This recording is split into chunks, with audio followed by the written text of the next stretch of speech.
comparisons is so much easier when you can see two styles side by side and talk about any differences and similarities.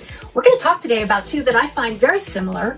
What I'm wearing here is the brand new Gorgous Conquer the Waves NGF 1923 SS. We're going to compare that to Jon Renau's Holly N12 FS8. Both are beautiful, wavy, medium length bob styles with a gorgeous fringe. Let's find out the differences.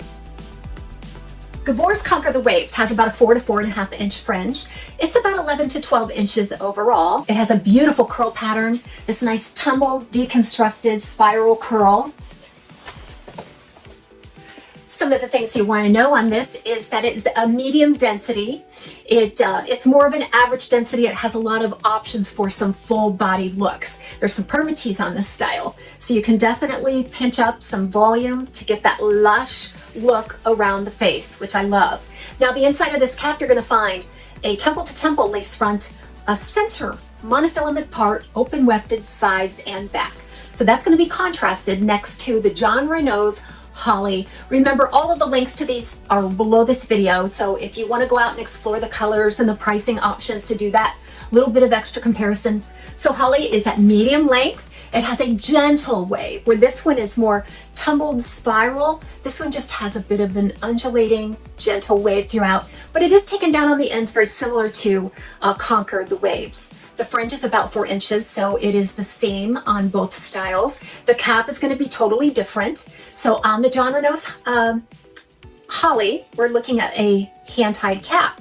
So it does feature an extended lace front, full monofilament top, hand-tied panels, very stretchy and comfortable, extended nape Velcro style adjusters. Okay, I find that Holly fits me a little better with a petite average circumference compared to the Gorgous Conquer the Waves, which fits a little bit average to average large. I had to make a maximum adjustment. The weight on the Holly is going to be a little less than the weight on Conquer the Waves. It feels lighter on the head. So a reason and a case to make for Holly would be that definitely that light density. This is a light density style with zero permatease. And then when we're looking at Conquer the Waves, you are going to find permatease throughout the cap. And it does have a little bit of a heavier density. So if you like those full voluminous looks, you might pick the Conquer the Waves. If you want a more natural looking density that has a lower profile around the head and face, definitely want to take a look at Holly.